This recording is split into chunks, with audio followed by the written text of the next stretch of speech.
لتسکنوا الیہا وجعل بینکم مودۃ ورحمہ۔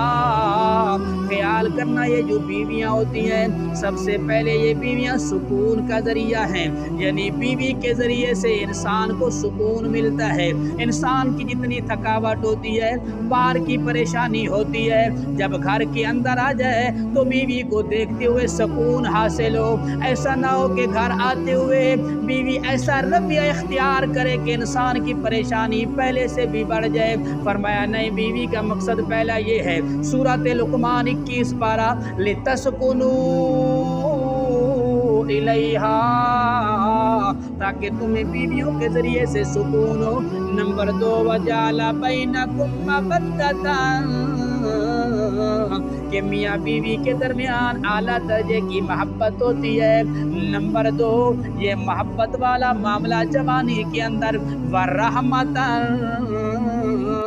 جب بڑھاپا ہو جاتا ہے، جب بڑھاپے کو دونوں پہنچ جاتے ہیں تو پھر ان کے درمیان رحمت والا معاملہ ہوتا ہے، ایک دوسرے پر رحم اور شفقت کرنے والا معاملہ ہوتا ہے۔ یہ تو مقصد ہو گئے نکاح اور رخصتی کے، شادی کے۔ بعض اوقات معاملہ برعکس ہو جاتا ہے، بعض اوقات معاملہ سکونی سے بدسکونی بن جاتی ہے، مودت کے بجائے نفرت ہو جاتی ہے، رحمت کے بجائے ان کے اندر سخت ناراضگی پیدا ہو جاتی ہے، شقاوت پیدا ہو جاتی ہے۔ تو مالک الملک نے ایک طریقہ بیان فرمایا، کیا فرمایا؟ واللاتی تخافون نشوزہن فعظوہن واہجروہن۔ سورۃ نساء آل 5واں پارہ آیت نمبر 33۔ اب توجہ کرو، مالک الملک فرماتے ہیں واللاتی تخافون نشوزہن، جس وقت اے خامدو دیکھو کہ عورت کے مزاج کے اندر جھگڑا ہے، تم ڈر رکھو کہ عورت جھگڑنے والی ہے، عورت جھگڑا کرنے والی ہے، عورت بات ماننے والی کوئی نہیں، تو سب سے پہلے فرمایا فعظوہن،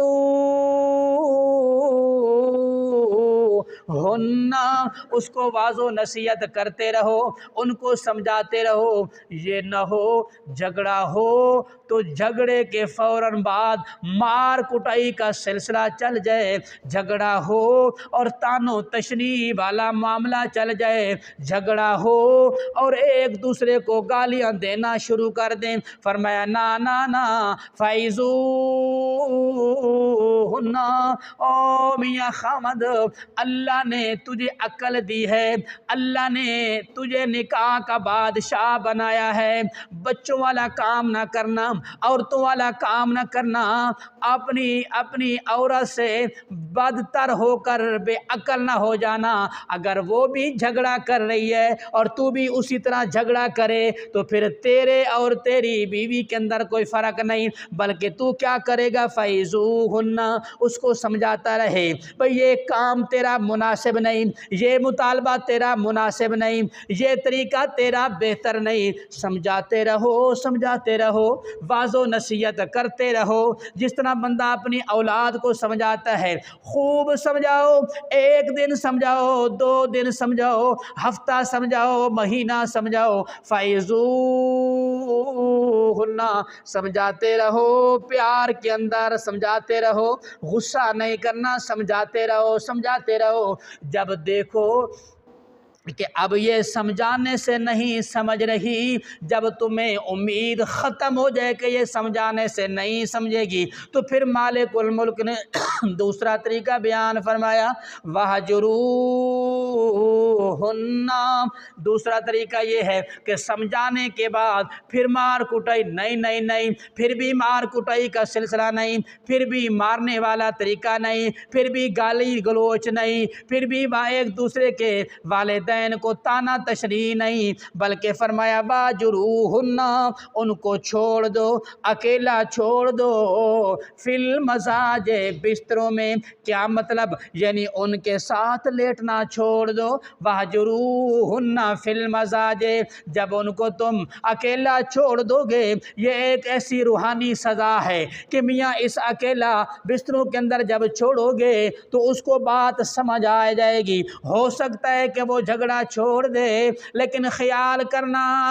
کرنا مالک الملک نے فی المزاجے کے لفظ بولے ہیں، فرمایا ان کو بستر میں الگ کرنا ہے، کمرے سے الگ نہیں کرنا، چار دیواری سے باہر نہیں نکالنا، نہ خود نکلنا نہ اس کو نکالنا ہے، کمرے سے نہ خود نکلنا ہے نہ اس کو نکالنا ہے، صرف کس سے جدائی ہے؟ فی المزاج، بستر سے جدائی کرنی ہے۔ امید ہے اگر عورت کے اندر کچھ عقل کی بات کو عقل کی چیز ہوئی تو وہ بات سمجھ جائے گی، جھگڑا چھوڑ دے گی۔ وَاهْجُرُوهُنَّ فِي الْمَضَاجِعِ، یہ کتنے دفعہ کرنا ہے؟ میاں کافی مرتبہ کرتے رہو میاں، ایک ہفتہ کئی دن کرتے رہو۔ جب دیکھو کہ اس طریقہ سے بھی یہ بات نہیں سمجھ رہی، اس طریقہ سے بھی یہ باز نہیں آ رہی، تو پھر تیسرے نمبر پر مالک الملک نے فرمایا وَضْرِبُوهُنَّ،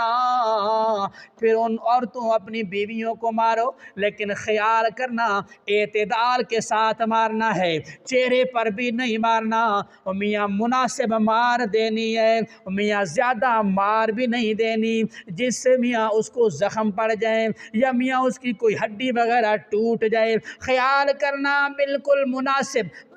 مناسب مار کرنی ہے، ماں سے مار دینی ہے۔ وَضْرِبُوهُنَّ،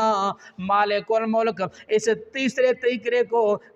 طریقے کو مکمل کرنے کی خاطر فرماتے ہیں فَإِنْ أَطَعْنَكُمْ فَلَا تَبْغُوا عَلَيْهِنَّ سَبِيلًا، اگر وہ بیویاں تمہاری اطاعت شروع کر دیں، تمہاری بات ماننا شروع کر دیں، اور تمہارے دل کے اندر ابھی تک غصہ موجود ہے، غصہ کو نکالنے کے لیے خامخواہ بہانے تلاش کر کے ان کو نہ مارو، یہ آج کھانے میں اندر نمک زیادہ ہے، جی میاں آج کپڑے استری نہیں ہو گئے، آج میاں کا فلاں کام کی دیر ہو گئی، یہ ہو گیا، بہانے بنا کر ان بیچاریوں کو نہ مارو۔ ان اللہ کان علیٰ کبیرا، اگر تم ان کو مارو گے، خیال کرنا اگر تم ان کے اوپر بڑا بننا چاہتے ہو تو پھر خیال کرنا تمہارے اوپر بھی ایک بڑی ذات موجود ہے، وہ بھی پکڑ سکتی ہے۔ نمبر 4 فرمایا جب یہ تیسرا طریقہ بھی کارآمد نہیں ہوا تو مالک الملک فرماتے ہیں ان خفتم، چوتھا طریقہ شقاق بینہما فابعثوا حکما من اہلہ وحکما من اہلہا،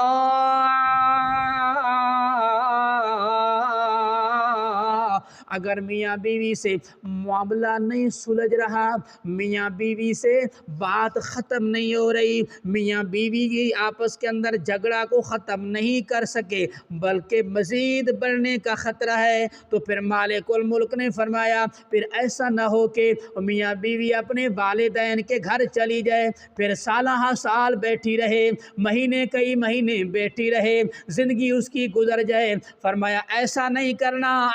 کرنا بلکہ فَبَعَثُوا حَكَمًا مِّنْ أَهْلِهِ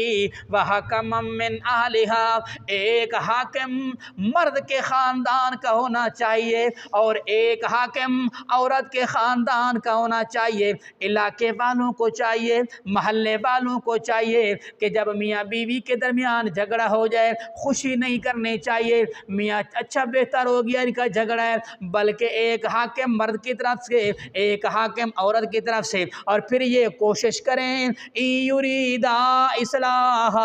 مالک الملک نے ان شرطیہ کے ساتھ بات ذکر فرمائی ہے، ان حاکموں کے